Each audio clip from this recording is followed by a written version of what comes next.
Semua dah pergi buang air? Yang minum air sikit, yang buang air banyak. Macam mana ni? Baiklah, semua dah berehat ya, selama 15 minit. Kita dah pun tadi saksikan nyanyian, tarian dan lakonan yang pendek-pendek.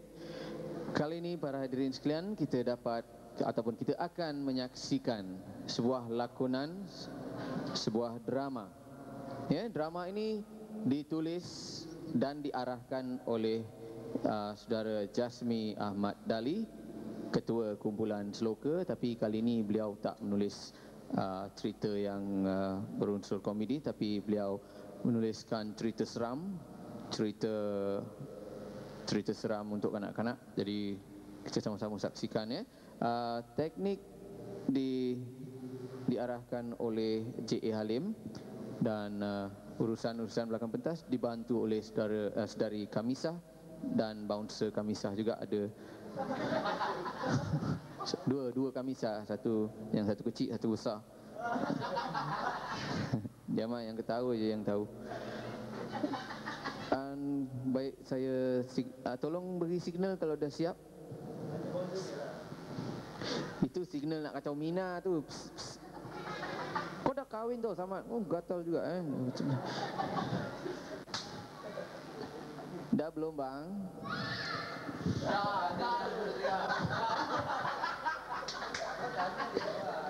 Ais, dah belum Ais? Baiklah para hadirin, kita saksikan sebuah drama yang diberi judul Pemotong Kayu.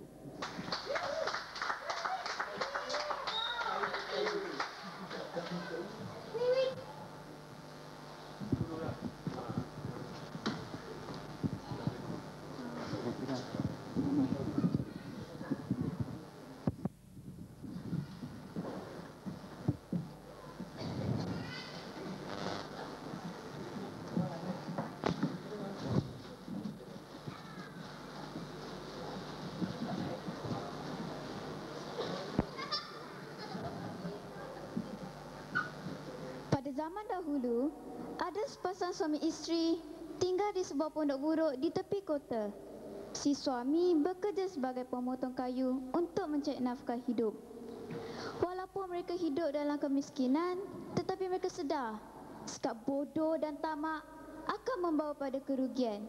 Dan sikap-sikap inilah akan kami paparkan dalam kisah Pemotong Kayu.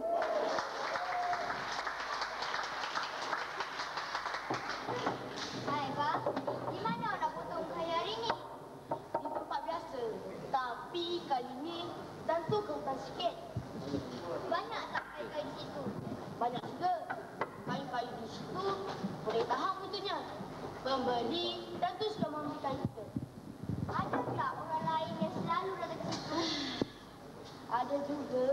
Ada 2-3 orang yang selalu datang ke situ. Kalau begitu, tentu habis dipotong mereka. Awak tak dapat lah. Takkan habis. Banyak kayu-kayu di situ. Ya ke begitu? Ya, ada begitu. Ada juga meski mereka jangan bimbang. Bukanlah bimbang. Tapi kalau awak saja memotong kayu di situ, tentu banyak awak dapat hasilnya. Tenaga saya seorang dapatlah sebanyak yang terdaya. Itulah rezeki kita. Pemotong-pemotong lain juga dapat apa mereka usahakan. Betul kata awak tu. Tapi kan, kadang-kadang saya dengar pemotong-pemotong kayu yang lain tu selalu bertengkar. Kenapa mereka bertengkar? Kerana menumpuk kayu, masing-masing nak banyak. Saya tidak tahu ceritanya pula. Biarlah mereka bertengkar. Saya tidak mau campur. Baguslah. Jangan campur pertengkaran mereka tu. Buat apa campur? Saya harap mereka berbaik semula. Apa yang mesti dipertingkatkan? Masing-masing hendak banyak dapat hasil. Kalau kita rajin dan kuat kerja, banyaklah hasil yang kita dapat. Bukan banyak bertengkar. Kalaulah semua orang macam awak ni, elok benar. Tapi... tapi apa? Tapi rambut sama hitam, hati berlainan. Memang hati berlainan. Mana hati? Ada hati yang sama. Tapi apa gunanya bertengkar? Bertengkar tidak menentukan. Hei, maksud saya fikiran masing-masing tak sama. Ya, saya faham. Fikiran tiap-tiap orang tidak sama. Tapi apa gunanya bertengkar? Bertengkar tidak menentukan. Betul kata awak tu.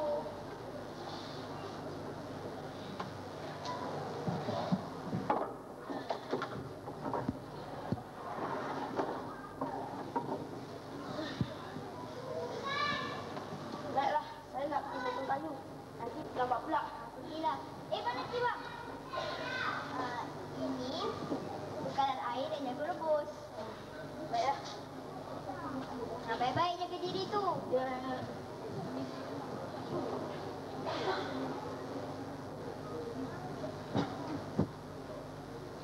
Begitulah kehidupan seorang pemotong kayu. Keluar masuk hutan untuk mencari nafkah hidup. Setelah penat mencari kayu-kayan, si pemotong kayu dengan lelahnya duduk di bawah pokok. Sedang dia membersihkan tempat untuk berehat, tiba-tiba kapaknya terjatuh ke dalam paya. Dan Kalau kapak itu tidak dapat, susahlah aku hendak menebang kayu. Aku cuma ada sebelah itu saja. Kalau tidak ada kapak, tentu susah hendak menebang kayu.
membawa ganjaran. Si pemotong kayu dengan perasaan riang bercampur sebersalah pulang ke rumah.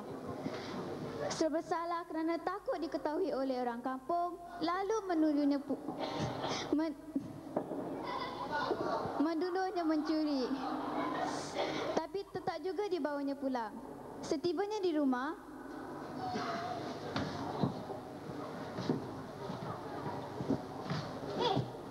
Apa yang awak bungkus tu? Nantilah, biar saya duduk. Kali ini bukan boleh dekat di sana sini. Apa benarnya, bang? Awak mencuri ke? Kemudian awak bungkus barang yang awak curi tu? Saya tak mahu tahu mencuri.